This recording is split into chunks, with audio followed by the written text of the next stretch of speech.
Welcome to Trust the Process Live. We would have come at you yesterday, but we wanted to let everybody cool off for a day, Josh included.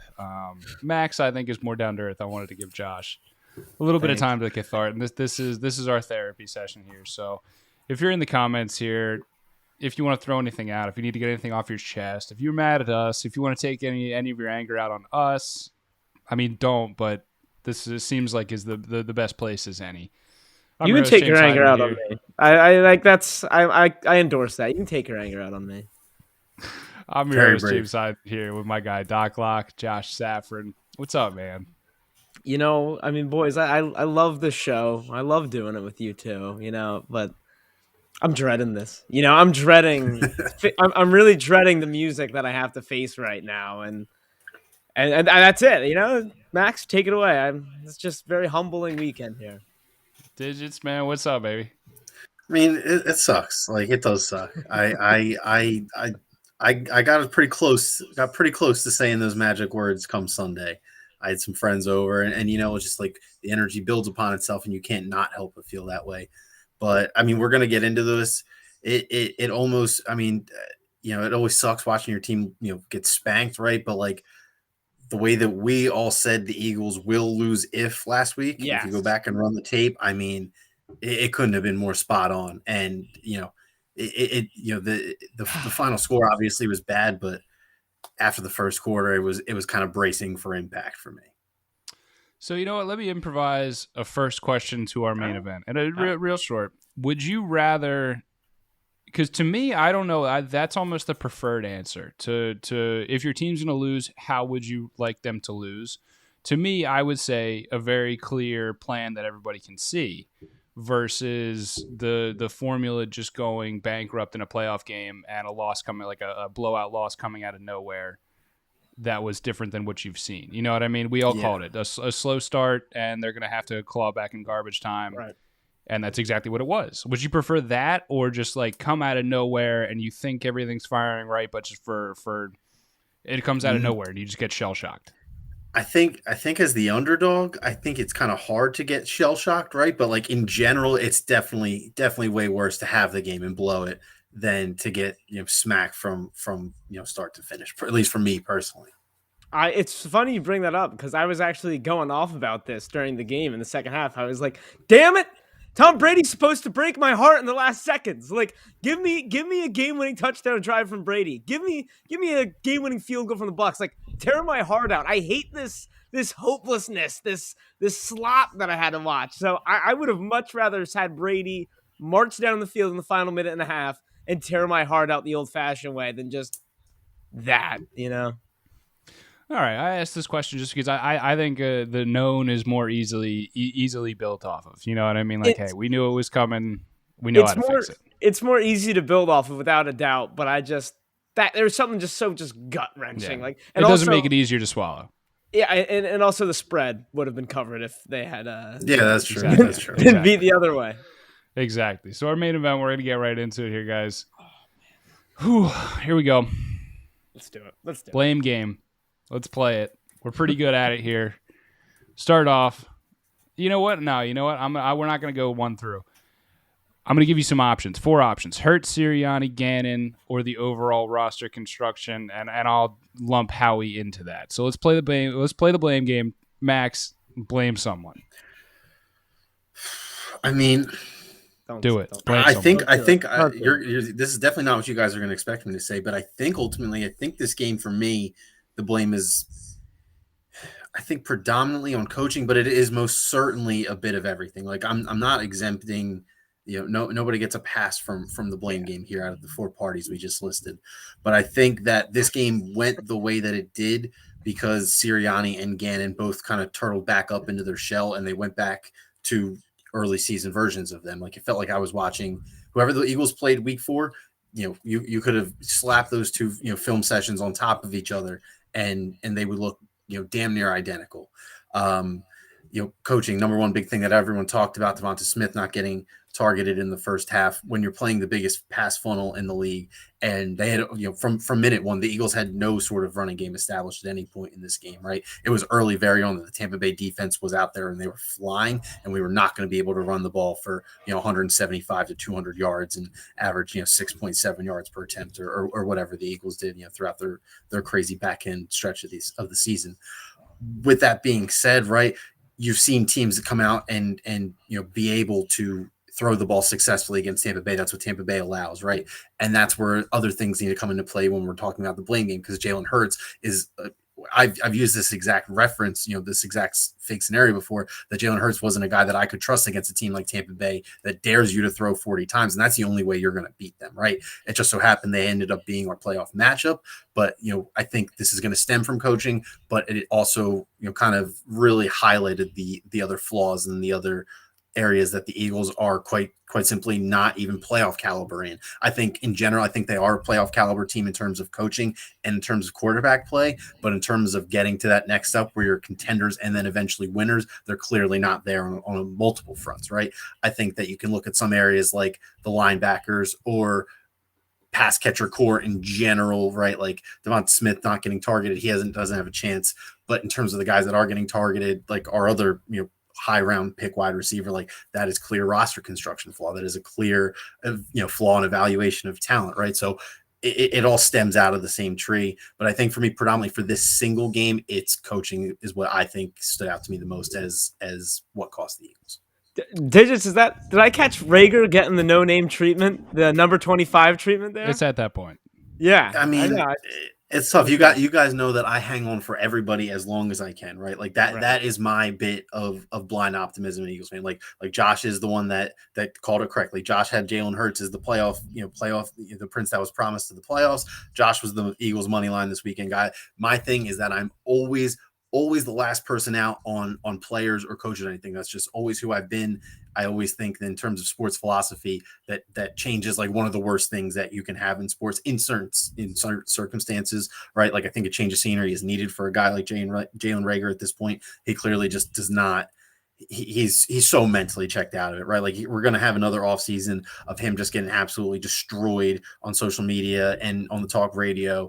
And by the time, next May and June comes around, the dude's probably going to hate this city. And I can't really say I blame him for it, but on the other end, I can't really say he's come anywhere near living up to, the acclaim that a first round wide receiver draft selection should bring. Yeah. Josh, blame somebody. I mean, listen, JJ, really quick. Hold on.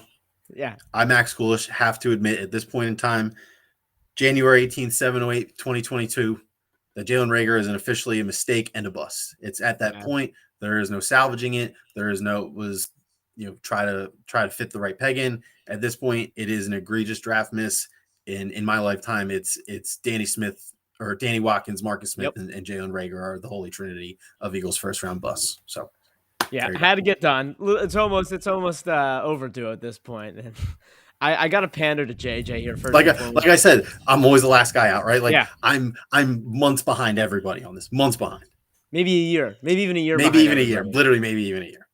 I blame myself first and foremost for like, because I was just sitting there and I'm like. Second half rolls around because I was holding up belief for the first half. I was like, man, you always can. Brady looks mortal today. Something's got to give. Something's got to start clicking. And I'm just sitting there halfway through the third quarter, and I go, I'm a goddamn idiot. Like I am a freaking fool here because, and I want to say something different, and then, dude, Jalen Hurts sucked, right? Like we got to get out of there. I blame the coaching, and I also praise the coaching on the other end. Because when I was looking at the X's and O's and the Jimmies and Joes in this game, I'm looking over. I said it so many times. I am not that scared of the Tampa Bay Buccaneers. And then I'm driving to school. I'm driving to Philly to watch this game. I see Leonard Fournette out. I see Ronald Jones out. I see Tristan Wirfs go down in one of the first plays in the entire game. And I am licking my chops. But then the bottom line of this was, sure, Tom Brady, like, he's great. Mike Evans, he's great. We saw that. This was Todd Bowles and Bruce Arians just freaking taking Nick Sirianni and Jonathan Gannon, to school. They had to take the little boys back to the schoolyard. And I think that's really what happened. I said the X factor in this game was Jonathan Gannon. And I was kind of right because I don't want to say blew it, right? Like, how much can you do? But whatever he did was absolutely not it. And I was kind of right because I think the X factor in this game was a defensive coordinator, but it was not the guy in green. It was, how could I have forgotten, Todd Bowles. Like, the fact that I wasn't talking about Todd Bowles and Bruce Arians last week, I have to just blame myself. Because you said it, that was week 4. The wide receiver screens, the Sharman soft zone defense. I was honestly pleasantly surprised with how the D-line played this game because I wasn't seeing a lot of blitzes getting dialed up, and they did get a little bit of pressure on Brady. Fellas, I got to blame Jonathan Gannon first and foremost. Like, he's number 1, and then 1B would be Nick Sirianni. Look, I'm not saying get Sirianni out of town, right? You got to run it back with him. And this game is not all-encompassing, but it was just horrible to see everything I hated from the first half of the season. All the reasons I was calling for Sirianni's head, they reared their ugly head in this game against the Bucs. And I think, I speak for all of us Eagles fans where it's a sour taste in your mouth. Like, Banders, I don't know, I wouldn't say this, but I think maybe a better would you rather would be, would you rather have just finished the year like 9-8 and kind of been like, oh man, the odd man out of the playoffs. Yeah. Like I suggested be the case. I know. Well, that's your answer. I'm not saying I'd rather have that, but I think for a lot of Eagles fans now, and I think for myself personally, I know what I'm going to be hearing all off season. Everyone's going to be pointing to this playoff game with Hurts. Everyone's going to be pointing to this playoff game with Sirianni, and it's just a horrible way to end what I would consider a very successful season. So all in all, back to the original question, I blame coaching, and I hate following the same answer. Yeah, don't let this.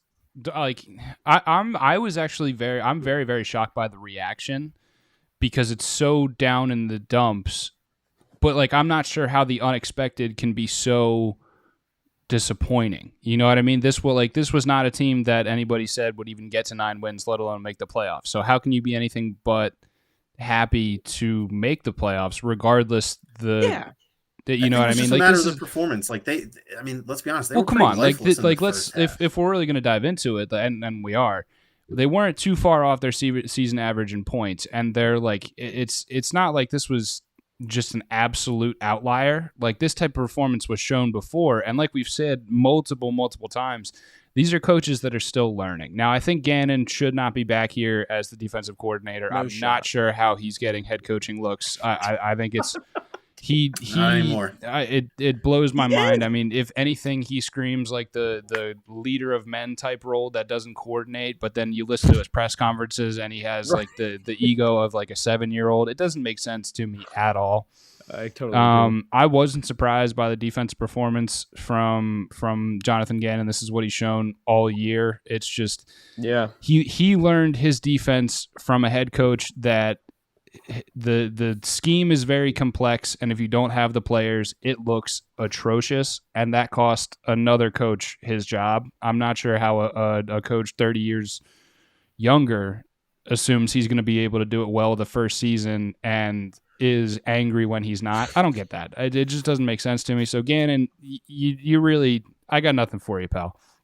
I'm blaming Jalen Hurts, but I'm not saying I'm blaming Jalen Hurts, but I'm not saying this lost him his job. And we'll get to that later, but I want to stick with the reason why is because, and I've challenged this narrative many times, I'm not sure how you can call somebody a winner before they get to the NFL. I'm sick and tired of hearing that he's a winner just because he performed very well in college. That means absolutely nothing. And I can't give you the winner's mindset until you show me you don't get rattled. Max, you said this in the text chain yesterday. He was rattled. He was. He looked rattled, and that's on somebody who's a winner doesn't get rattled. Tom Brady doesn't get rattled. I don't know. Just for me, the way he looked, he was skittish. We've always called out Jalen Hurts' his arm strength, and to be clear, people were not calling out everybody who's in the NFL can throw a deep moon ball. That's what it is. It's about the drive. It's about driving the football. You saw him overthrow Quez Watkins by 10 yards yesterday on a 50 yards in the air throw. Everybody has the arm strength to throw a moon ball. It's about driving the football. And right now, Jalen Hurts doesn't have that, but that can be somewhat developed. You saw Joe Burrow do it this offseason. It's these things that you can't bet against Jalen Hurts to develop, but right now he showed why he was drafted in the second round as a backup. So, like, again, just to get back to the point I started out with, I'm not sure how the unexpected can be disappointing when you didn't expect to be here, but then the same things that have been called out the entire season show up again. It just doesn't, the two don't line up to me. And I guess it's just obviously a playoff loss is disappointing, but right. Come on, guys. Like, this is like, and I guess like my was like I think you put it very, very nicely there. And like for me, where I'm like, I blame myself because I like was looking at the season almost like two different seasons, right? Like, oh, the first half Eagles are done and dusted, like they're dead, and then that was like they're still the Eagles who played the Bucs in Week 5 or whatever it was. You know what I mean? Like as much as I like to tell myself that version of the Eagles is gone, 14-0, and all of a sudden that's the same exact team I watched through the first 5 weeks. So that's a great point, and that's why I blame myself, man. But listen, let's get into the Jalen Hurts thing because I got a lot to say about that, but I don't want to jump the gun here.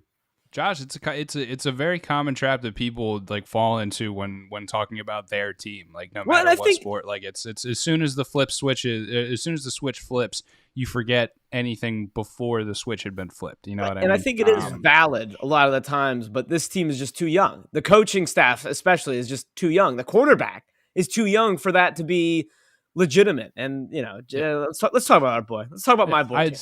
And that was the point I forgot to bring up very quickly about Nick Sirianni. Is this? I think this, and when I talked beforehand about why do you want to make the playoffs? This team needs more assets.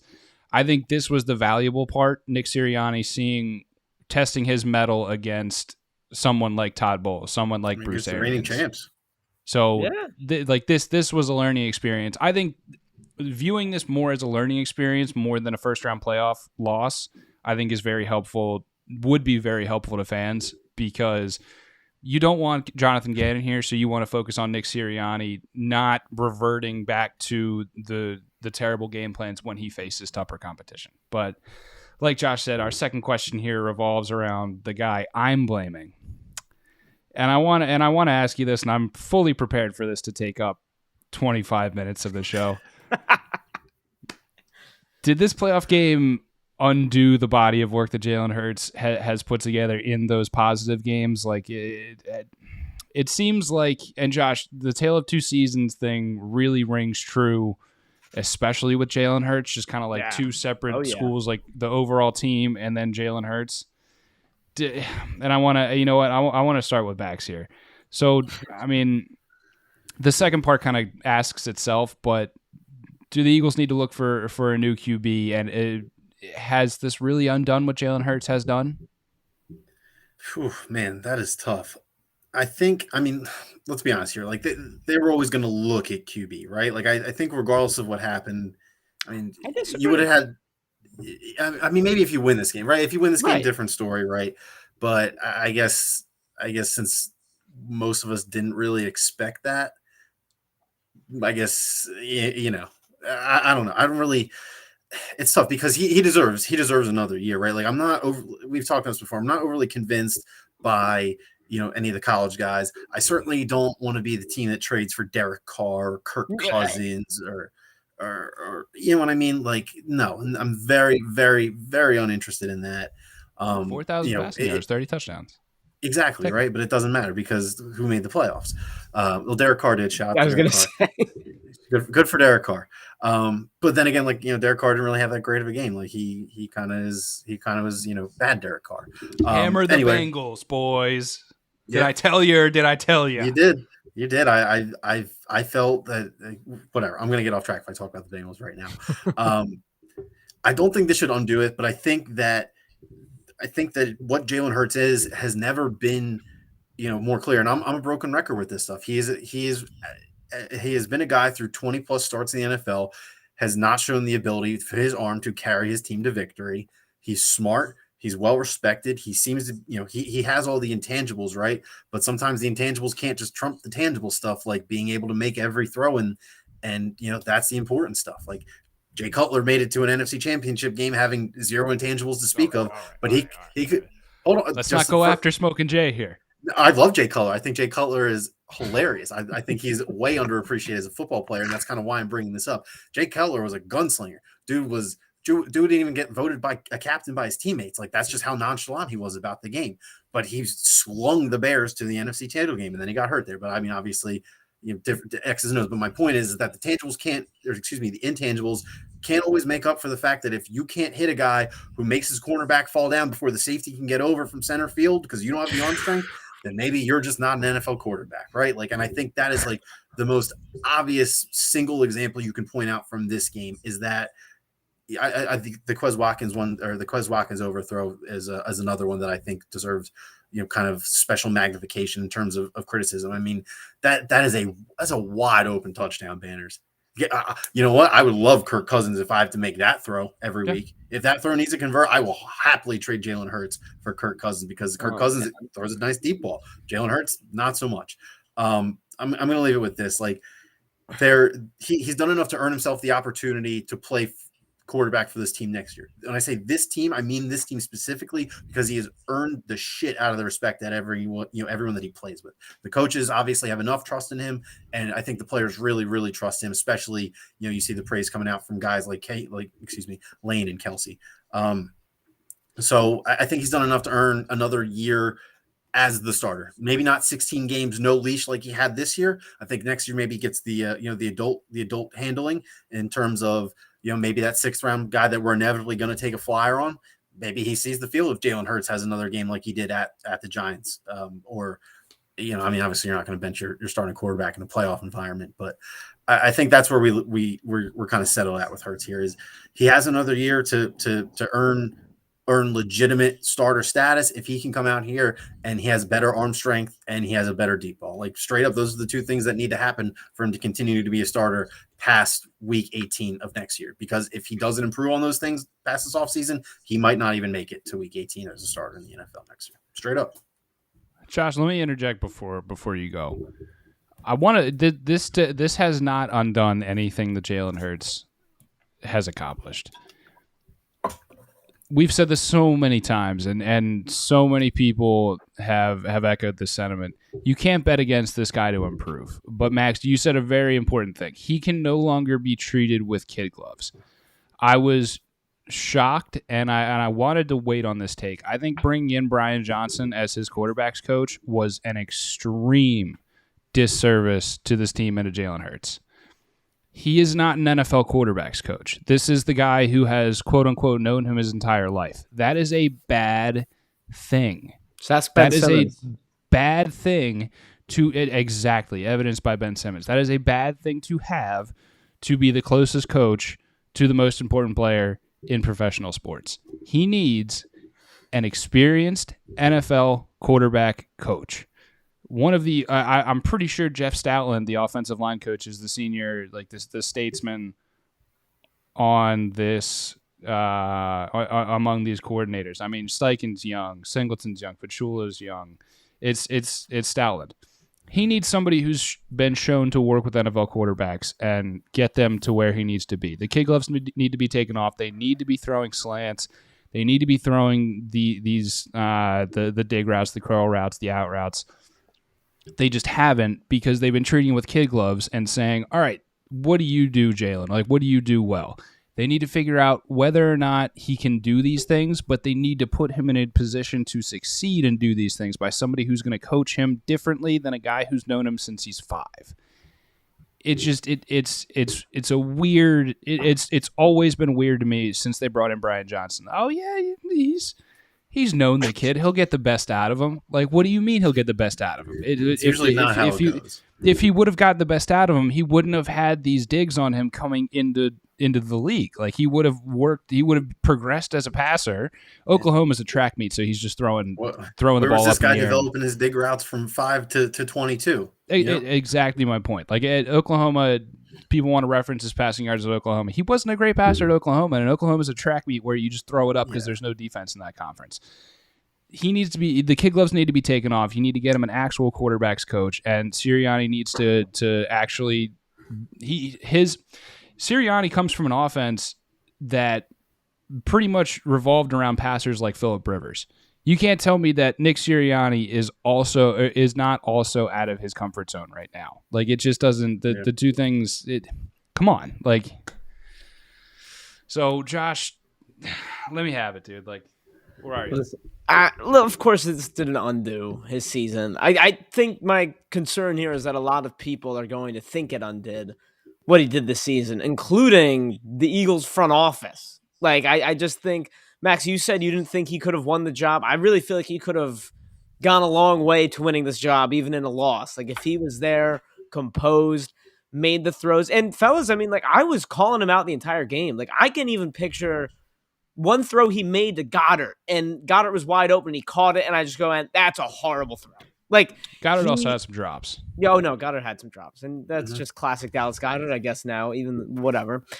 Listen, fellas, Jalen Hurts is my guy, and I think the obvious answer here is you have to keep him for another year. Absolutely. And I'm not saying, let him go all 18 weeks, but, like, if you let him go all 18 weeks, the cream will rise to the top, and he is going to be a good quarterback in the NFL, right? I am not calling him an MVP because it's, you guys have touched on it all. He just doesn't have that arm talent. And that's the bottom line. Like you said, Banners, you can't bet against him to improve.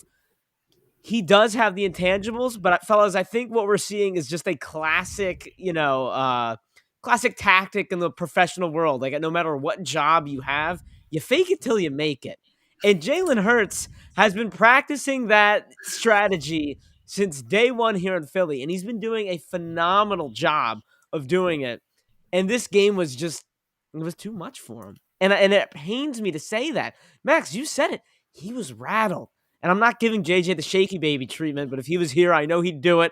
I think he's been in the comments right there because it's true. And I have to face the music here and admit that I was under the impression that he's been in so many big games, high school, college. He's been around. He can handle the bright lights. And the bottom line is the NFL is just a different animal. And to expect anything other than that is foolish.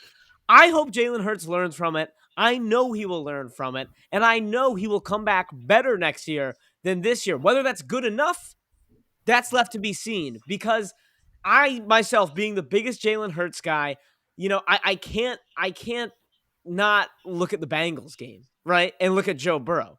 And that's what it's going to take to be an upper echelon team moving forward in the NFL. I think this is a fun time in the NFL because we're used to the same 5 quarterbacks dominating the sport. And Brady and Rodgers are the real last 2 guys left, unless I'm really forgetting someone. A baton is about to be passed. And I don't think, I'm starting to not think Jalen Hurts is going to be holding that baton. Next year will be a big indication, but if you want to win the Super Bowl, you have to have one of those guys. Now, with that being said, you're not getting one of those guys next year, and that's just a fact. Is you are not getting your best chance for a guy to have a truly spectacular season at quarterback is Jalen Hurts improving his game by tenfold. Exactly. And that is your ceiling at quarterback next year for the Eagles. I completely agree. And Banners, it's nothing against your guy Kirk Cousins here. Kirk Cousins is not moving the needle at all whatsoever next season. If the Eagles get Kirk Cousins, they're probably I expect the blueprint of how this season went, maybe with a little bit more, maybe not the extremes that this season was. And you could take your pick, right? Russell Wilson, I can't sign up for that just based on how much they'd have to give up. And, the whole draft conversation, I think you can put a fork in that, right? No one's sold. For now. I mean, maybe Howie's enamored with Kenny Pickett, but I think the general public and analysts, it's like, come on. You're not getting that guy from this year's draft. Obviously, I'm going to say Hurts is the guy next year, but I would be a fool. I'd be a fool to not bring up guys like Joe Burrow and Justin Herbert and, Josh Allen. That's the standard. It's exactly. That's the standard. And I think the crux of this argument is the Eagles aren't winning the Super Bowl next year. You can do anything you want unless anything crazy happens. This team has so many holes, and quarterback is not concerned 1, 2, or 3 in my mind. You got to let Hurts develop. You got to give him another year. And next year's just prove it year. Like we said it about this year. That's the thing that's frustrating, though, is I know the 3 of us kind of said it when this year started, that this is Jalen Hurts' tryout year. and he kind of just bought himself another year. Like, I don't really know what else to say than that. Like, obviously, I love Hurts. I'm going to keep loving him. I'm going to keep pulling for him. But I can't. You can't look farther than the next year. So I would agree with that, but I would ask you to shift the priorities to make those things line up, because until you have an Aaron Rodgers, QB should be your number one concern. And a lot of teams around the league don't view it that way, but the successful ones view it that way. Yeah. So it's not a bad thing for Jalen Hurts to have earned himself another year, but that doesn't mean that they can't. And Max, you said it earlier. That doesn't mean they shouldn't still be looking for options at quarterback. Like it just is what it is. Like that's how this league goes. And teams that don't understand that, they don't make the playoffs, and they oftentimes enter cycles of rebuilds and retools and whatever the new buzzword is. So you're right, but I think this, and Howie is one of those people that sort of understands that, but is like it has a very weird take on it. You know what I mean? Like a freak about it. Yeah. Yeah. Do you guys have those friends that like you agree with what they're saying, but you hear it and it's just like, what the like how did you get there? Like I don't like sort of yes, but also you're a moron. But like I sort of agree with you and I hate myself. Right answer, wrong work kind of deal. Yeah, exactly. Like you just like show your work. Howie can't show you the work, but he'll solve for X. It's weird. Let's see. Getting into question number 3 here, and this one's kind of interesting. What should the Eagles' number one goal be in the offseason? And me first. I'm gonna right here. Get a defense. Just flat out. Get a defense. Fire Gannon. Go get a defensive coordinator before the draft. Have him heavily involved in especially the first round of this year, because this is a very heavy defensive draft, especially top end at the positions you want to target, getting younger than defensive line and grabbing an impact player at the second level at the linebacker position. To me, this is a team that next year is, if the draft goes well and the offseason goes well, is not going to be a fun team to play, because the offense is going to remain relatively unchanged, barring some sort of free agent signing, which I think that free agency should be for offense, drafting should be for defense, in my opinion. This is not going to be a fun team to play next year, because that offensive line is still going to be like hog maulers. The run game is still going to be good. Jalen Hurts is still going to be able to beat you with his legs, make some occasional throws.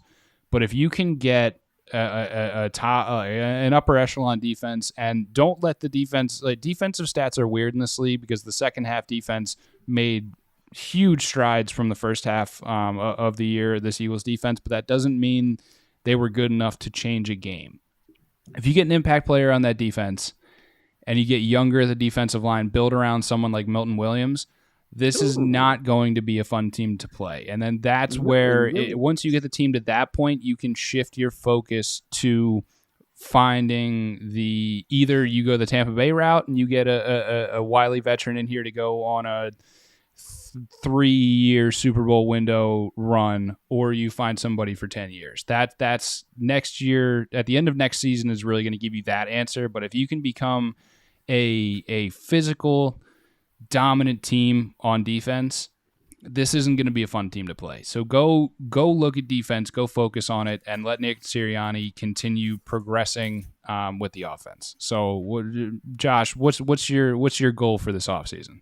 I liked everything you said, by the way. That was a pretty good blueprint.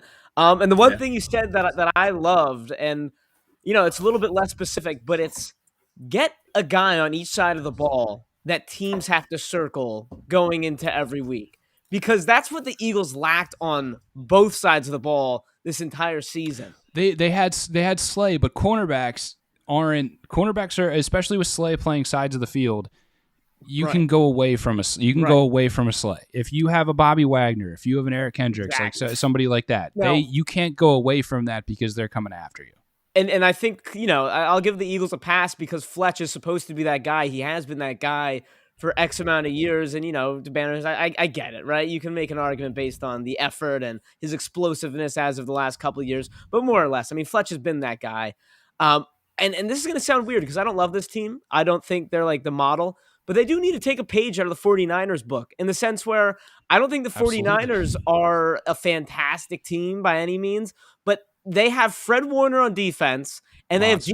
they have Deebo Samuel on offense, right? Where it's like, if you go up against anyone, they have to be game planning the hell out of those two guys. And the Eagles, their closest thing, like you said, was Darius Slay on defense. And on offense, it was friggin' like either like sort of Devontae Smith, who's just like, he's It just not should have been there yet. Devonta Smith, but it And just typically wasn't. right, I mean, exactly, and because he's young, he's just one guy. He's very small. Like at this point of his career, it's easy for defenses to just take him out of the game. And and like their other guy identity was like just running the ball, which it worked, but that's not. I don't know. That's not real. That was like by committee. It wasn't even like Miles Sanders was. He didn't score a touchdown this entire season. So, like, I don't mean like find a running back receiver combo in the Niners like Deebo Samuel. I just mean find this guy that is going to make an impact every single game. And when I say that, actually, I am thinking more on defense. Like, I don't have a guy on defense. When I think of offense, I can think of Calvin Ridley, right? I can think of like, an Adam Thielen, Mr. Banner, sir. On defense, like that's more up for interpretation, whether that's a rookie like Hamilton or whether that's going out and getting a guy. The Eagles need someone absolutely explosive. And to be honest, I just don't think they've had someone explosive in quite a long time. Max, what's your offseason goal? Banners, I think you really nailed it with the draft defense and address offense through other means. I mean, it's pretty much through free agency, but offseason brings weird trades as well, so I'll include that in there. I'll say this: I think that one thing I would have to disagree with you on, Banners. I don't see a world where they fire Jonathan Gannon. I really don't. I just, after 1 year, they made the playoffs. I don't know. They weren't like they weren't historically bad. Like, I just don't see a world where that happens, right? So I agree that they should be targeting defense. I think my 1A and 1B goals, I don't know who is available in the second category, but 1A is draft a defensive playmaker and do what you need to do. If that means trading up to get to I mean, Stingley's not going to be there where he thinks, but if Stingley were to drop to, underneath 7, like he's the kind of guy that's worth trading up for at the 8 to 10 Go range. away from cornerbacks. Go away from cornerbacks. You think? Like, yeah, I feel like, I mean, obviously Nakobe Dean is the popular answer. I just think that Stingley is legit, he is legit really, really good. I don't think that he'll fall outside the top 5. That's just kind of why I started there. If you're looking for somebody to watch tape on, go watch Devin Lloyd out of Utah. Okay. I know I'm familiar with the name. Yeah. Flies around. The two names, like so any combination of linebackers, Nakobe Dean and Devin Lloyd, but if you can come out of the first round and move one of the first round picks to get up and grab a Kyle Hamilton and one of those two linebackers, you're in a very good spot. Hamilton's going to drop either. I would love that. Actually, I think out of the two, I think Hamilton's probably more likely to drop to 8 to 10. So, I mean, if it comes down to making the choice between Hamilton or Dean, that would suck. But I mean, Hamilton is he is legit. So that's 1A. 1B, I really think the Eagles need to sign. I don't know who. This is why I said I don't know who's available exactly, but there needs to be a veteran wide receiver addition. I don't care if it's someone who has not proven themselves as a 1A. There needs to be a guy like, and this isn't a great example because he just signed last year, but someone like Corey Davis who has produced but has just never really ascended into like a true alpha. And I think that Corey Davis had the opportunity to do that last year with the Jets, and obviously injuries and COVID kind of prevented that. I think Devonta Smith is talented enough to be a legit number 1, but it seems like Sirianni is, I don't want to say averse, because it seems like every fourth down that we threw this year went to 18 and never went to 6. So that's my thought, is that if we're gonna try to outthink ourselves and that teams are gonna lock down on Devonta Smith on fourth downs and we're gonna go away from him, I need somebody short-handed on the other side of the field. And that's not even really a shot at Rager, even if Rager was a decent up and coming receiver. I would still want the Eagles to sign a veteran presence because they don't have one. Like the OG of that room cannot be Greg Ward. I love Greg Ward. He's a great player. He was a college quarterback. He is not the kind of by definition, he is not a student of the wide receiver position. He's not, how much more can he teach Devonta Smith about being a wide receiver when Devonta Smith won a Heisman Trophy as a position and Greg Ward converted from quarterback and was a team preseason superstar. You know what I mean? So I need somebody in that receiver room who knows their shit. And that's not a slight on any of the coaches or any of the players. It's just the fact that if you look at the Eagles receiving room, out of their top 4 receivers, 3 of them are within their first 2 years in the league or just finished within their first 2 years of the league. They don't know shit about anything, right? I need somebody who is, 26, 27, 28, coming off their first rookie deal or maybe coming off like, their second team. And I need somebody who's been around the game. I need somebody who is reliable. I don't need them to be explosive. I don't need more than 4 touchdowns out of them. I just need them to be the guy that moves the chains when Devonta Smith is covered. And I don't. So let me. No, one last question. No disrespect to Greg Ward. I think that he has stepped up admirably when he's been called upon. But like straight up, let's be real here.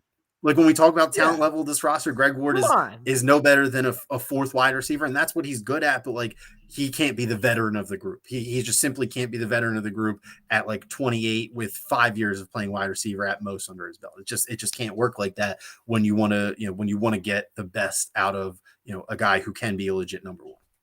So let me give you some names. This is actually a very good, and there's going to be some names available in the trade market. If you got names, hit me. I'll give you them. I'll let you know. The top options, top 3, are Allen Robinson, possibility, strong possibility. Godwin, I don't think Godwin leaves.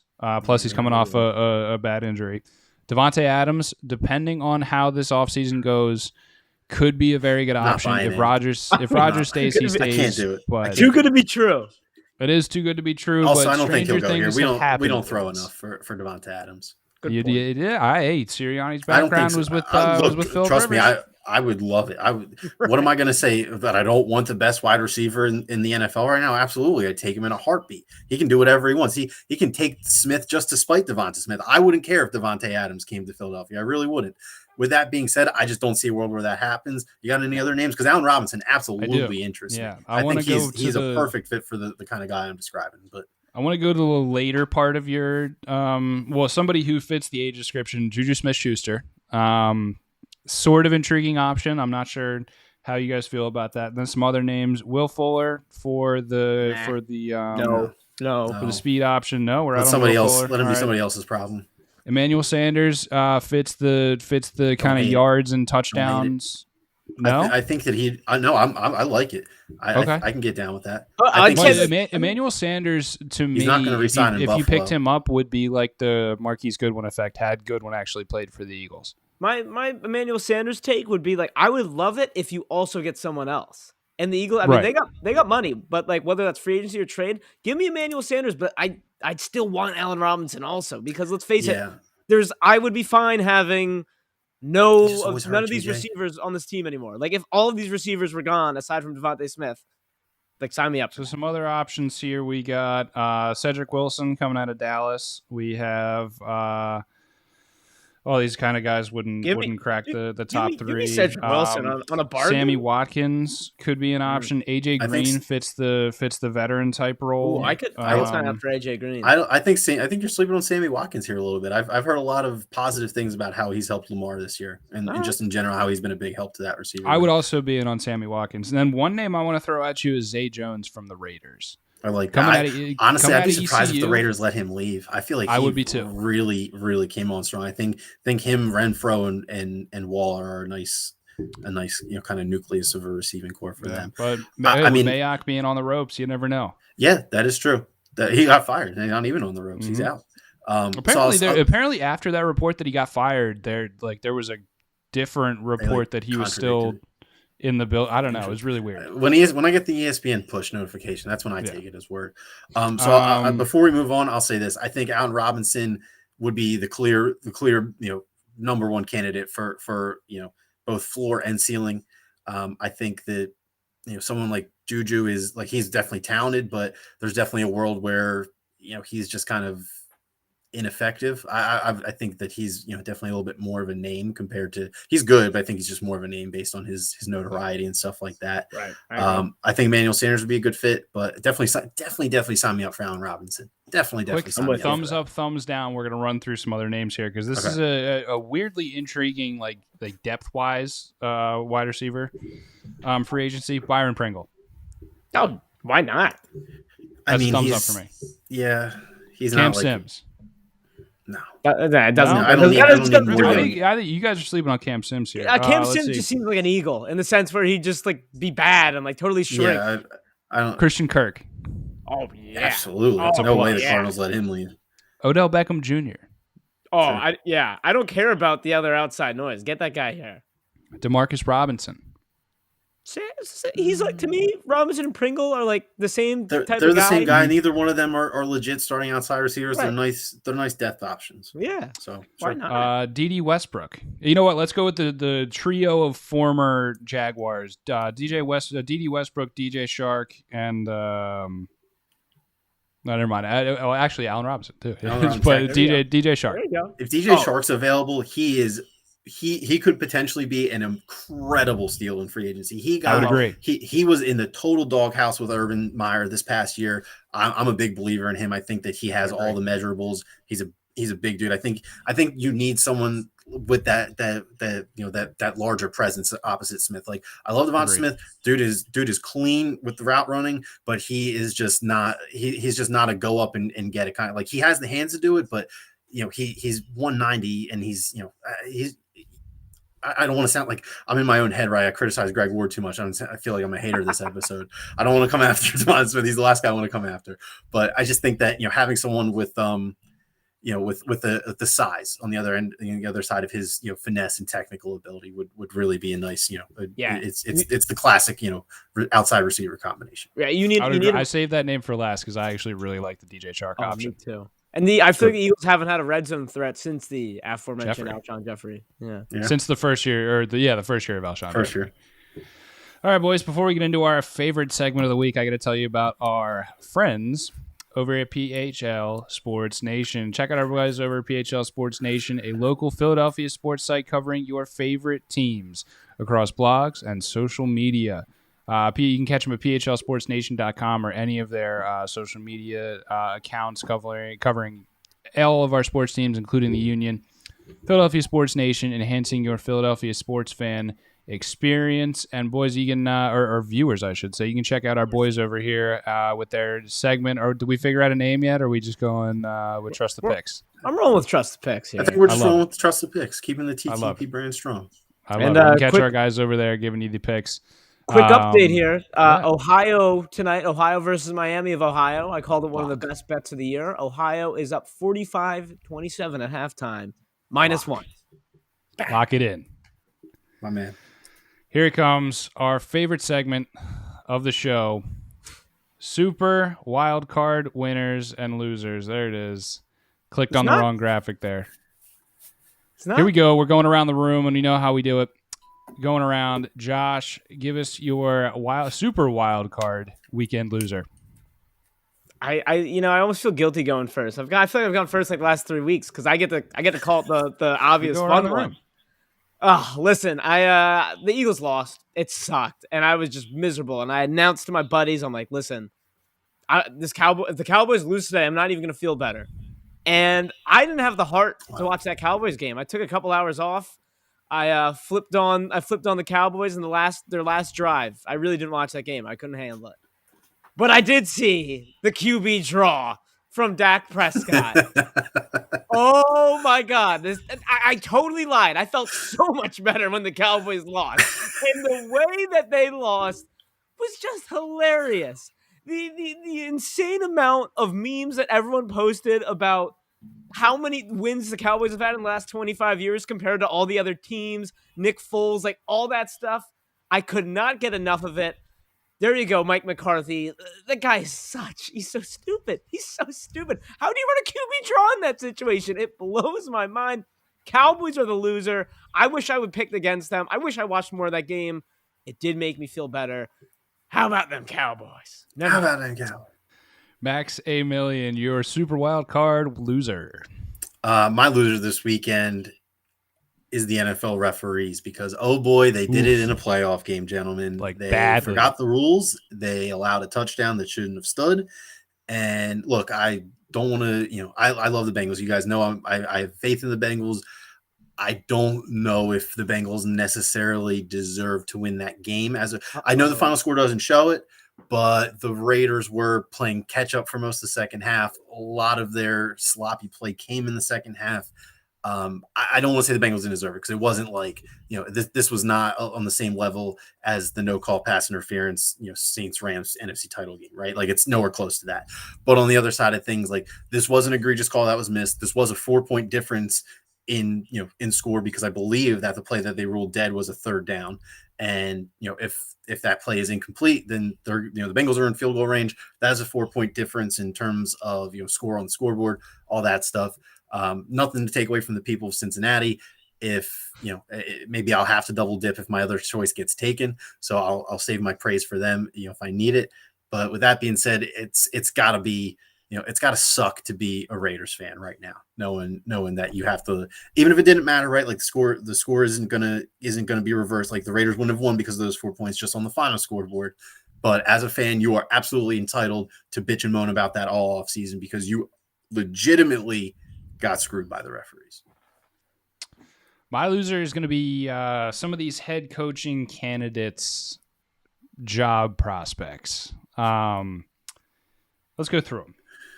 I don't know why Josh McDaniels would ever get another interview. I don't know why he would ever want to leave that job. Yeah, it's like just stay there until Belichick retires and then take over and prove that you can't lead other men again and get fired. Just what he did, nobody's claiming the Bills defense is world beaters, and that was just, it wasn't good there, Josh. Going down the list here, Gannon, I don't think I need to just strangle an already dead horse about that one. Kellen Moore is a very interesting name in 2 or 3 years.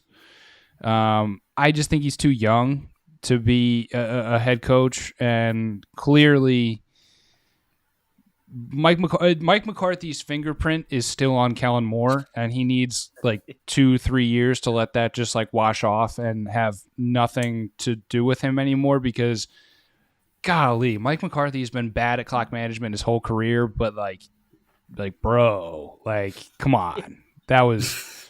And Kellen Moore called that play. So there's too close of a symbiosis right there for Kellen Moore to get a job right now. He obviously forgot that a ref needs to touch the ball before every play. And a current head coach who might be at the end of his leash, Cliff Kingsbury. Not great, pal. This one might be running its course. And Vance Joseph was starting to get some buzz out there again for possible candidacy. We should trade the Broncos, Gannon for Fangio, straight up, roll swap. Love it. White swap, Fangio's fired, for the you can go get Fangio for free.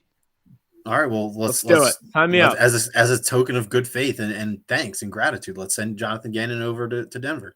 I'm with George Payton was in Minnesota with Jonathan Gannon for all those years. Maybe he likes him. There you go. Easy. Exactly. Going back around the room, Josh, your super wild card winner. I feel like I'm taking Max's here. I hope I'm Don't not. do it. You know who I want. I'm gonna do it. I mean, I couldn't. Don't do it, dude. Come on, don't do it. Dude, he's objectively the winner. He's objectively the winner, and I'm sorry. Okay, go ahead. Thank you. People, it's so crazy how quickly people forget. The narrative going into this week was like so many people were talking about the cold, and so many people were talking about Bill Belichick and the Patriots, but you got to give the winner to Josh Allen for this week. I thought I was taking your boy Josh Allen. You Matt. are. I was going with the Bills. I mean, these people deserve it. They beat down their big brother at home by 30 points in the playoffs. Like that. That's not a Josh Allen. That's everybody wins. It's just crazy, though, because there's just such a weird narrative, I felt like, going into this game that, Josh Allen can't play well in the cold. And, it was a 4-point spread, which really freaked me out. I'll be honest, I didn't take the Bills -4. But, this should have been a little bit more obvious, where it's the Bills showed you how good they were last year. They were a little bit more on and off this year, but when they were on, they were on. And it just seemed like so many people, I hadn't heard anyone other than our guy Digits here kind of bring up the Bills in terms of contenders. And we got JJ saying he's still not sold on the Bills, and I get it. I'm not sold on the Bills because of who they have to play this week, and we will get into that. You should be sold on the Bills. I agree. I think that the Bills are a legitimate threat, and not just this year. This is a team that's going to be doing this, I think, for the next few years. And it just seems like the 24-hour news cycle or whatever kind of just poo-pooed the Bills all season. And this was kind of refreshing to see. And they had the first perfect offensive game I believe I saw. No punts, no fumbles, no interceptions, touchdown every drive. That's just the objective winner. I'm sorry, I took them from you. This week It's was all full of. right. They were full of. There was too many losers this week, and I feel Yeah. like the Bills were just the real true winner. Maybe the Niners. And I'll save these. I'll save these for you guys. But I just tip my cap to Bills and Josh Allen. Max, your super wild card winner.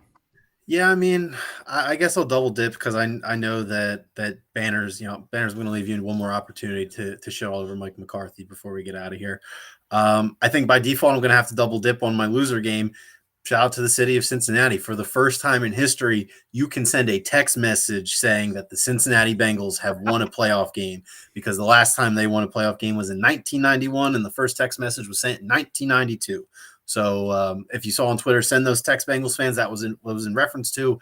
I mean, honestly, it's just like that's a huge moment for that franchise. Like, they haven't had a home playoff game since Carson Palmer's knee got exploded in front of 50,000 people 12 or 14 years ago.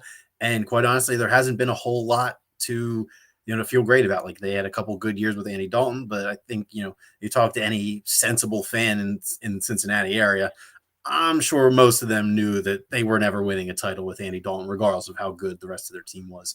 So to have a guy like Joe Burrow to come in and within 2 years go from first overall pick, torn ACL, to division winner and home playoff game winner is a remarkable turnaround. It's seriously impressive. And, it's got to be the Bengals, man. Like, that broke the longest active drought that was in the league. Like, that's always a winner. That's always, criteria for a winner. So congrats to the Bengals. How do people forget who Patrick Mahomes is? Like, it's he's good. He's out there in Missouri and Kansas City. This man is still the best quarterback in football. It is what it is. You could make an argument for Josh Allen right now, and sure, Aaron Rodgers still exists. It's Mahomes. But when he wants to turn it on, this man threw 3 touchdowns in 12 minutes. There's nothing like it. There simply is nothing like it. Sure, Josh Allen has a slightly stronger arm. Sure, Josh Allen's more mobile. Sure, Rodgers been doing it for longer. Sure, Tom Brady is the greatest of all time. But this dude is special. It's crazy to me how people just he hit some bumps in the road in the middle of the season. Bro, it's Patty Mahomes. He's going to show up and show out. Don't worry about it. The weekend, and hey, Ben Roethlisberger right off into the sunset. Feel about him as you will. But there was really no pressure in that game for Patrick Mahomes, and I don't expect there to be until the AFC Championship game. So this could be a really interesting Super Bowl matchup, gentlemen. And I think we're going to get into that right now in our second half. Divisional round playoff picks. This one's fun. This one's going to be fun here, boys. Golly, what am I doing here? Is this, what? I made the graphic. Hey, you know what? Maybe you did, maybe you didn't. The world may never know. Divisional round picks, the AFC. We're starting on the AFC side here. Bengals versus Titans. Josh. All right. I went very chalk last week, and I picked one upset. That was the Eagles. I was incorrect, and it was very chalk, and there was one upset. I'm going with the Bengals. I'm just going to come right out and say it. I am going with the Bengals this week. And, part of it is the Derrick Henry situation, right? Like, I don't know how healthy he'll be. I don't know if they'll, I'm not even sure if he'll play. Honestly, I haven't been reading up on it. That's more of a Friday, let the practice reports come out and then go into it. But Derrick Henry or no Derrick Henry, I like the Bengals. I just think they're flowing real well, and I think they'll put up points on this Titans defense, who has been surprising, I guess is the word to say. Like, they've played better than I've expected. And this isn't a bash on the Titans defense. I just think they're simply not good enough to cover all these guys on the Bengals. And that offense isn't explosive enough, especially in the passing game, to keep up with the Bengals. I think the Bengals are 5-point dogs. I don't have it in front of me. I would take them outright. Think it opened at 4.5. Let me circle back to me. Max, who's your pick? I'm with Josh, man. I like the Bengals. I think that people are gonna, what's the word, like over buy into the return of Derrick Henry. I think that you nailed it pretty much right on the head. Like the Titans do not have a very deep secondary, and honestly, I expect this to be a Tyler Boyd game. Personally, the Titans have have struggled covering the slot this year. If you actually, one of the best examples of this, if you go back and look at their loss to the Jets, I believe it was Elijah Moore went crazy on them that day. And so they've struggled with the slot all year. I actually really think this shapes up well to be a Tyler Boyd game. The Bengals have maybe the second most explosive offense in the AFC top to bottom. I think that the Bills and Bengals are right there too. I think that it kind of depends on what your flavor of offense is. If you like your quarterback to run a little bit more, I think you would lean towards the Bills. If you like more of a traditional running back, lead running back and a couple really good receivers behind an elite pocket passer, then you're going to lean towards the Bengals. I think that they're very clearly the Chiefs are obviously go without saying they're number one, but this Titans offense, they do weird things sometimes. Like sometimes they'll come out and they'll just be flat. And I think the Bengals they're hot right now, right? Like I think that I think the Bengals have the right formula to win it. I think that if we're being quite honest here, I don't even Nissan Stadium, I believe, is the name of the Titans arena or Titans venue. I think not necessarily known for robust home field advantage. And let's be honest here, dude, if you're a Bengals fan, are you going to miss up on the chance to drive, a couple hours to go see the Bengals play in another playoff game? Probably not. Probably not. I think that this just lines up really well for the Bengals, and hearing the line at 4 or 4.5 or 5 or whatever it might be. Down to 3.5. 3.5. Okay. That makes a little bit more sense to me. But yeah, hearing that it opened closer to 5 is definitely seems like a bit of a misalignment there. I can't, Brett. You boys know how I feel about the Bengals. I can't go against Vrabel here. The Titans running game is not non-existent. Foreman and no doubt, yeah. I'm blanking on the other guy's name. Hilliard. They did an admirable job stepping in, and just like Derrick Henry's like the, I don't even know what a correct analogy is, but it's just like the Goliath. It's just like right over the shoulder. Yeah. Like if he's there, this is gonna suck. If he's not here, this still might not be fun. I think the Titans defense is surprising is exactly the word there, Josh. And the Bengals didn't have a great second half. And I think Tannehill is a slight step up from Derek Carr. So I'm not saying this is like a world beater here. But I don't know if I trust it that much. And then the Bengals offensive line is just not great. Like it's not fantastic. Granted, they did have to go up against Ngakoue and Max Crosby last week. They did serviceably, but the Titans Crosby had a hell of a game. But yeah, they did. Whoever was on the left side definitely did an okay job against Ngakoue. But yeah, Crosby. Yeah, the Titans defense is heavier in the middle with their pass rush with Simmons. So we'll see how that kind of shakes up. I just can't bet against Vrabel and the boys here. Like the quality wins that they have during the season, especially with Henry out, is just I can't bet against them. And I'll tell you what, if in the first quarter, if finger roll Tannehill shows up, if like a QB draw or like the pocket breaks down and he gets out of there, runs for a touchdown, and the finger roll comes out, game's over. Finger roll Tannehill is top 10 NFL players of all time. Finger roll Tannehill. Let me tell you. All right. Matchup number 2 here, boys. This is not the AFC side. Bills and Chiefs. Yeah. Josh. Chiefs, and you don't overthink it for exactly what you said 10 minutes ago or 5 minutes ago, Banners, about Patty Mahomes. Said it last show, gonna stay on brand. Mahomes, Reed, Kelsey, Tyreek Hill. I'd be a damn fool to pick against that team. And would I be shocked if the Bills upset them? Like, no, not necessarily, but I'm sure as hell not gonna pick it. There's really no more analysis to this game than that. Give me Mahomes, give me the Chiefs. Max. I wanted to say this last time, but man, I want to start off by saying this. It's a sin that we're once again robbed, or excuse me, that this is not going to be the AFC title game. Mm-hmm. I do want to say that, man, just what a lustrous road to the Super Bowl for the Chiefs. They get the corpse of the Steelers, right, and then they're guaranteed 2 revenge games They lost against the Bills, and they've lost against the Titans and Bengals this year. That was a big reason why I actually chose the Chiefs last week in my Super Bowl prediction.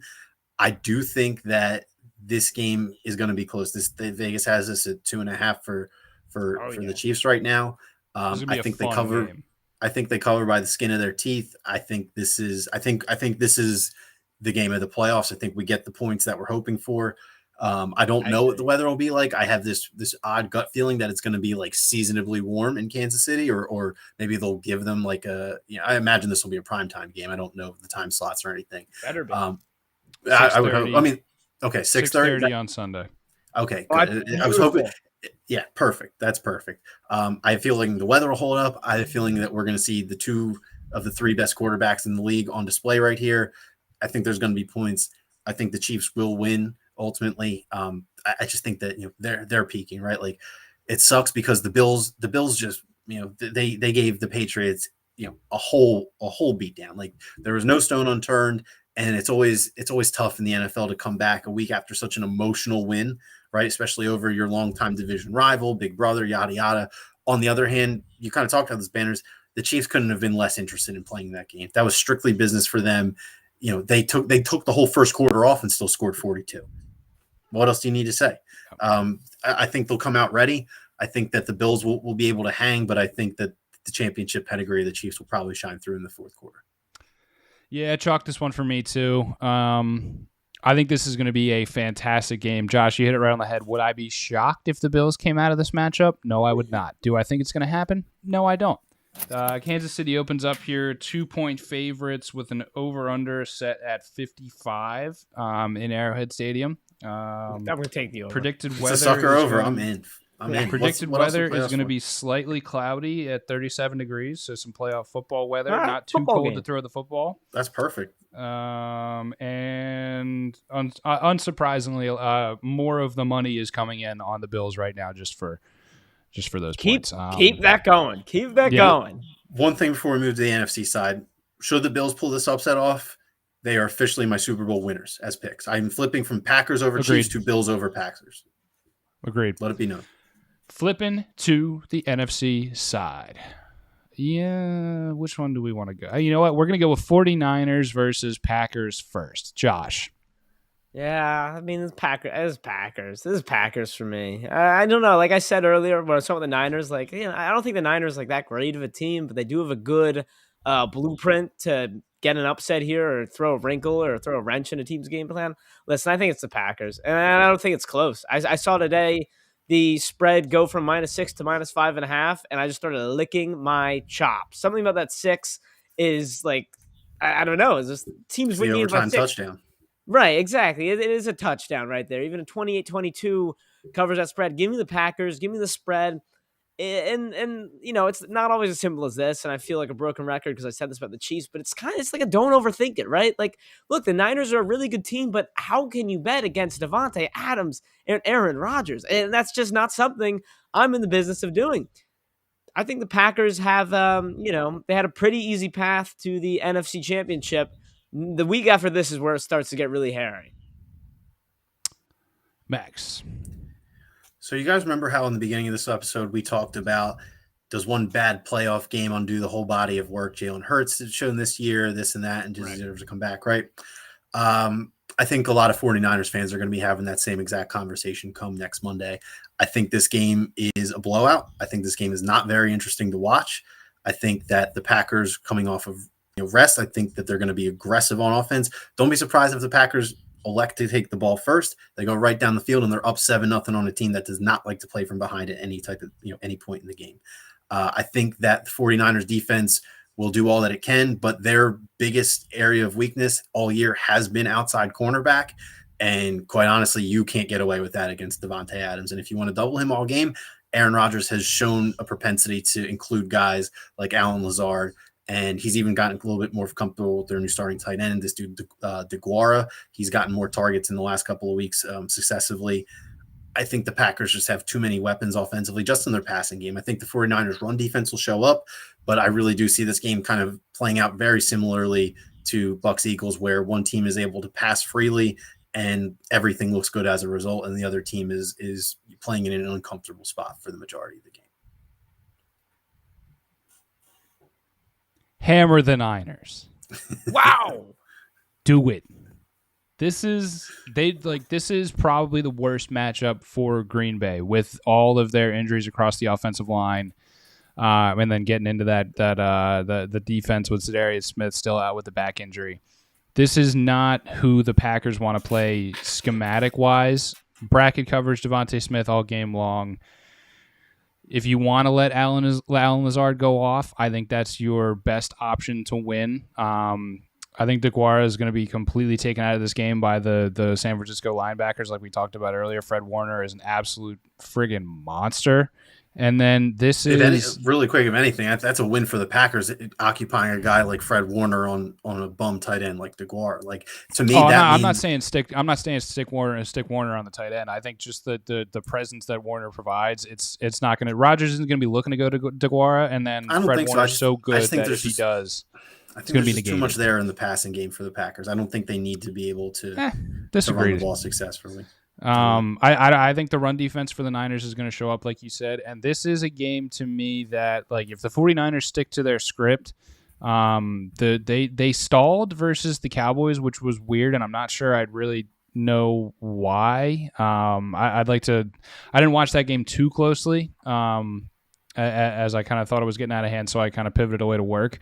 But this is a game to me that, like, going back to the history, the Niners have had the Packers' numbers, and more than just that, they've had Matt LaFleur's number, which I think is the most important guy to have his number of. But if the way Elijah Mitchell's running the ball, you always got to account for Deebo Samuel. This to me is just a bad matchup for the Packers, and selfishly, I love to see this happen. Hammer those Niners, boys. There it is. If you want to hedge, I'm not going to tell you you're wrong, but I'm going to be hammering those Niners. I think this is my I actually don't know how I feel about this last matchup, so I'm not going to say this is my only upset of the weekend, but yeah. So we'll move into the last one. Obviously, our last matchup here, Rams versus Bucks. Josh, pick them. This is nothing to do. I'm not a bitter person like that. This is Rams. Yes, you are. Rams. I'm not a bitter person like You're that. You're not a bitter person, but I will say, I will give Josh this. Josh did claim last week going into our episode, he said it on camera that he was high on the Rams, higher than most. Thank you. Credit for being consistent, at least. That is the point I am making here. The Bucks are banged up. They're tremendously banged up, JJ. They played a team who was bad. They played the Eagles, who sucked. It was boys against men, okay?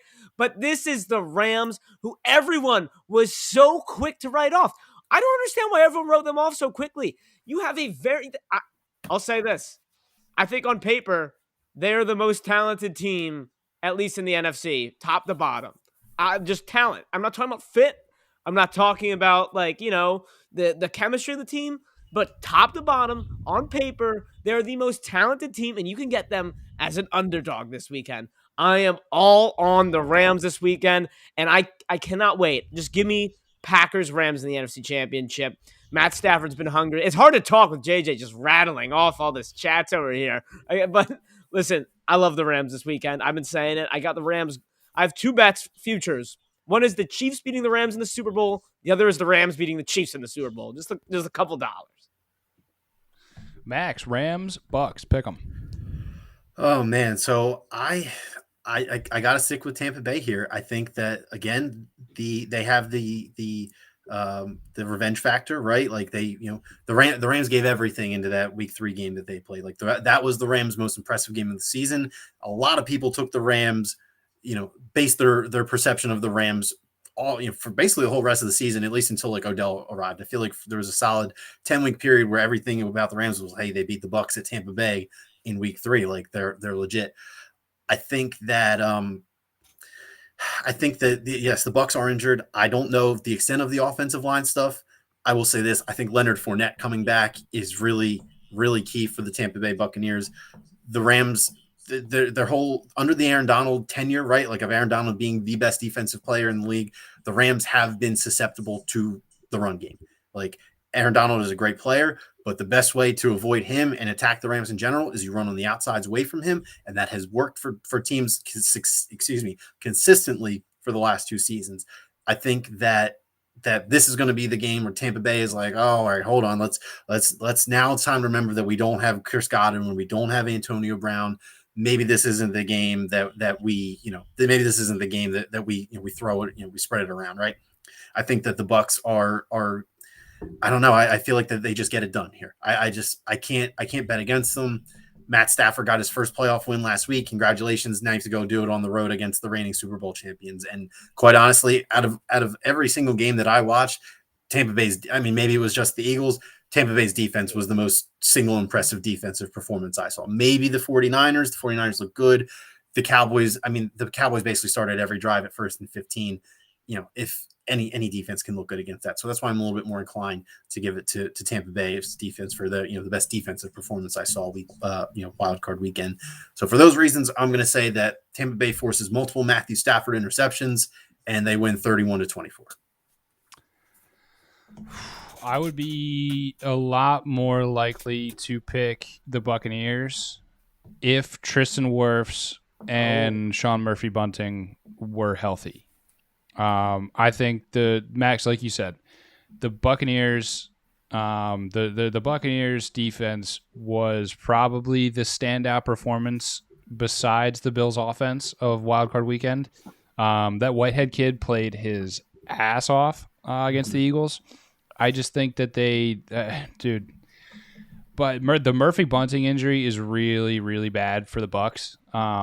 It's just, I don't know if you have enough. I mean, Cooper Kupp is going to eat. Still, if he only gets like 70 yards and a touchdown, that's coming. But if you really want to shift focus away from him, who do you have for Odell Beckham Jr. and Van Jefferson, who Matthew Stafford is turning Van Jefferson? I think Van Jefferson's he's always been a very good prospect, and he's just young. I think he's going to turn out to be a very good wide receiver in this league, but like, They go deep here. Cam Akers is back running the ball very well. And then you're telling me Wirfs and center Ryan Jensen get hurt in the same game, and you want me to pick you against a team that just dismantled the Cardinals? I don't know if I can do that. Like it's plus it's only 3 points. I already took the +3. I saw it this morning. I already took the Rams +3. That's like a lot of the money's coming in on Tampa Bay right now as well. So it's like golly, this is tough. It's tough. I think this will be a very back and forth. I'll say this: I think whoever's winning at halftime in this game loses ultimately, whether that's Tampa Bay or the Rams. I think whoever's up at halftime ends up losing. That's interesting. If like I don't fully trust Stafford, but I don't think he's going to be the Stafford of 3 weeks ago. I think he's gonna have a really good game here. Like I said, Cam Akers back running well is a very big boon for the Rams. I think I got to go Rams here. I got to follow my bet. I took them +3. If you can still get it, go grab that. Crazy. I think this is going to be the second most exciting game of this upcoming weekend behind. This is always the best weekend of football. The divisional round is always the best weekend. Like wild card is usually a little bit more fun because maybe you get a crazy upset or something. But in terms of like, this is the best weekend. This is the best weekend of football all year. You have 4 games. It's typically the best 8 teams that are left, and at worst, you're getting no worse than like the 10th or 11th best team. Ethan might be right here. Whatever the Rams don't play the Niners, they might be the best team in the NFL. JJ, I'm sorry, brother. Like, trust me, if I didn't see Wirfs, the Wirfs injury didn't look fun to me, like at all. If Wirfs and Jensen didn't get hurt in the same game, and the Murphy Bunting thing, like it's not like Murphy Bunting can just step back in. Like it's a hamstring. Like he's going to be hampered. Like I fully expect him, if he plays, to pull up Gimp a couple of times in that game. Like you don't just walk out and expect to cover Cooper Kupp after a hamstring injury, unfortunately. So we'll see. I'm going Rams here. That's going to be it for our picks, and we'll be back again next week with our with the concurrent round picks. Let's tap out here before we get out of here. I will go first because I just think it's a very, very funny thing. My tap out was already about this, but I just got a notification. Dak Prescott apologizes to the referees, and I want to shout this out. I want to shout this out, and I want to say that it's very short-sighted of national media to not treat this like everybody else, because if this was Philadelphia, if that happened in Philadelphia, oh yeah, the media would be on fire for the next 6 days at least. Like there would be calls from every nook and cranny of society to find the team, have some sort of repercussions be happening. And I don't want to I don't want to choose sides here, because I think there's really only one right side to condemn what happened to the Cowboys and expect better. But I just want everybody out there to realize that you're only making the people in this city more jaded. Like it's by not doing that, it's creating the more of the attitude that you don't like. Like people across the country want to get on the Philadelphia fans for being the worst fans in sports and the meanest fans in sports.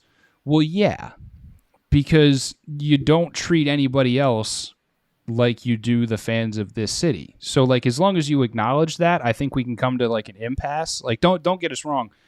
We like being quote unquote assholes when the time calls for it. But I hope you realize that you're perpetuating a narrative here, and you're pushing it further down the road by not treating the fans in Dallas like you would fans in Financial Field if they had the balls to throw stuff at fans. I just want to put that out there. Just a little bit more self-awareness from the media members, which I know is just an empty call that will never ring true and just fall on deaf ears. So I apologize. I just want to get that out there. Just realize what you're doing and take some sort of culpability for creating the thing that you like to bitch about. I'm a big fan of that Banners, and surprised Banners known bad experiences with said fans in the Lincoln Financial Field, and still having the backs of the greater people of Philadelphia. Appreciate that. I've been on record multiple times, still defending Philadelphia fans, because and this is true across the league. Like if you really want horror stories, go out there and search this. There was an execution in a parking lot for football. Yeah, it's shit happens everywhere. Shit happens everywhere. I just think it's unfair to you know what I mean? I saw a video earlier today, F-bomb, 20, 30 person Niners Cowboys fans, bro. It's everywhere. It's everywhere. Yeah. It's dumb that it's still associated with us, because I would imagine if you look over the past 10 to 20 years, I would imagine the Niners, the Raiders, the Cowboys, and probably both New York teams, just by virtue of playing in the same stadium, probably more fights per game on average. Yeah, we'll just unapologetically say screw you and move on. We like it. I got a tap out today, fellas, real quick.